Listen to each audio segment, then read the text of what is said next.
The holographic display flickered to life in the grand chamber of the Galactic Senate, casting an eerie blue glow across the assembled representatives of 47 species. Ambassador Zethkri of the Vorthak hegemony rose from his crystalline chair, his 6 arms gesturing dramatically as he addressed the assembly. "Esteemed colleagues," his voice resonated through the universal translators, "we face an unprecedented threat to galactic stability. The species known as humans from the 3rd planet of the Sol system have become problematic." Murmurs rippled through the chamber. The ethereal collective's representative, a being of pure energy contained within a shimmering field, pulsed with agitation. "Their expansion rate is alarming. In mere decades, they've colonized 17 systems." Senator Krex of the Reptilian Commonwealth hissed his agreement. "They refuse to acknowledge our territorial boundaries. They mine asteroids we've claimed for millennia, establish settlements on worlds we've designated as buffer zones. And their military technology," added the insectoid delegate from the hive worlds, mandibles clicking nervously, "advances at an incomprehensible rate. They've reverse-engineered our plasma weapons and somehow made them more efficient." Zethkri nodded gravely. "Which brings us to today's resolution. The humans must be contained for the greater good of galactic peace." The vote was swift and decisive, 46 in favor, 0 against, with 1 abstention from the mysterious observers of Andromeda. The message would be transmitted to Earth immediately: cease all expansion, surrender their outer colonies, and accept permanent monitoring by Senate forces. Refusal would mean total embargo and, if necessary, military intervention.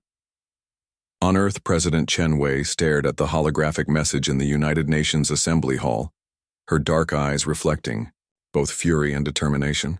Around her, representatives from every nation sat in stunned silence as the alien ultimatum echoed through the chamber. "They want us to abandon 17 systems," she said quietly, her voice carrying despite its softness. "Worlds where 3 million human beings now call home. They want us to become prisoners in our own solar system." The British Prime Minister leaned forward. "Madam President, their combined fleets number in the thousands. We have perhaps 200 ships of the line." "Numbers," interrupted General Rodriguez from the Space Command. "They're thinking in numbers.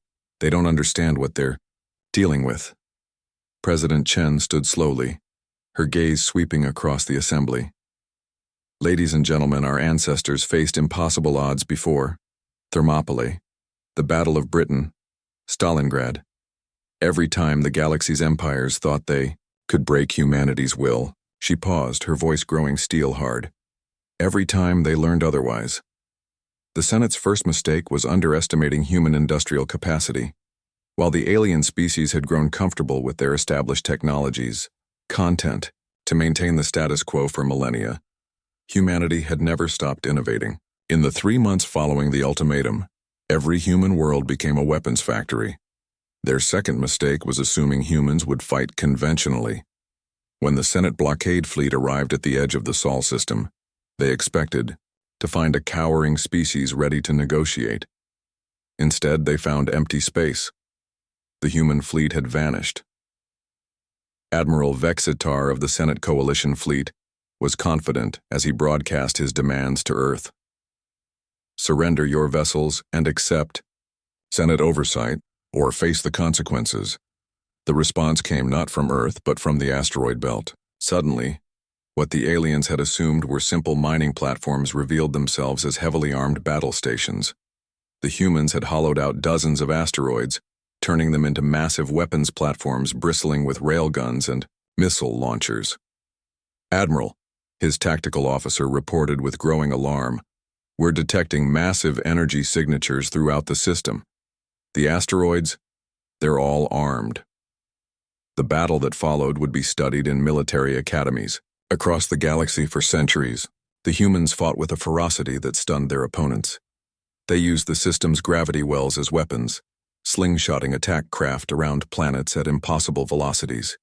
They deployed swarms of AI-controlled drones that learned and adapted to alien tactics in real time. But it was their willingness to sacrifice that truly unnerved the Senate forces. Human captains didn't retreat when their ships were damaged. They rammed them into enemy vessels, their crews singing ancient battle songs as they died. The war lasted 18 months. Each Senate offensive was met with increasingly sophisticated human responses. They learned to hack alien communication systems, turning the coalition's own ships against each other. They developed new weapons that exploited weaknesses in alien biology and technology. Most terrifyingly, they began incorporating captured alien technology into their own designs, creating hybrid weapon systems that no Senate strategist had anticipated. The final battle took place at Proxima Centauri, where the human fleet, now numbering in the thousands thanks to rapid manufacturing and clever resource management, confronted the remnants of the coalition armada. Captain Sarah Chen, the president's daughter and now admiral of the Human Defense Fleet, stood on the bridge of the battleship Indomitable. The enemy fleet stretched before them, still outnumbering the humans 2-1. "All ships," she broadcast across the human fleet, "remember why we're here. Remember the worlds they wanted us to abandon. Remember the freedom they tried to take." She paused, then added with grim satisfaction, "Now show them what happens when you threaten humanity's children." The aftermath was swift. Within a week of their defeat at Proxima Centauri, the Galactic Senate formally withdrew all territorial claims against human space. Within a month, they had invited Earth to join the Senate as an equal member. Ambassador Chen Wei, formerly president, walked into the same chamber where humanity had been condemned. The assembled aliens watched her with a mixture of respect and wariness. She had insisted on keeping her sidearm, a simple projectile weapon. That seemed primitive compared to the energy weapons around her. But no one had dared object. "Honored delegates," she began, her translator carrying her words to every corner of the chamber. "Humanity accepts your invitation to join this body. But understand this, we come not as supplicants, but as equals. We've proven that force alone doesn't determine a species' worth." She gestured to the empty seats where 3 species representatives had once sat, species that had withdrawn from the Senate rather than share power with the primitive humans. "The galaxy is vast enough for all of us," she continued, "but it's not vast enough for those who would deny others their place among the stars.